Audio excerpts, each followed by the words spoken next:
খেজুরের পাটালি এনে দিও, ভাপা পিঠা বানাবো। সুপারি পারছে কে?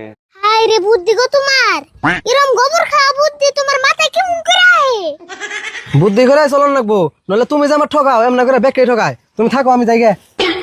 সারাটা দিন যাই গো আমার হাটিয়া হাটিয়া, আমার জীবন চলতে আছে ভাই গরুর ঘাস কাটিয়া। ভাই রে আমার জীবন চলতে আছে ভাই গরুর ঘাস কাটিয়া। না না না না না না না না না না না না। আর কত বিশ্রাম হয়নি গাড়ি খেতালা তো আবার আইফো না, তাড়াতাড়ি কাইডে নিয়ে যাই।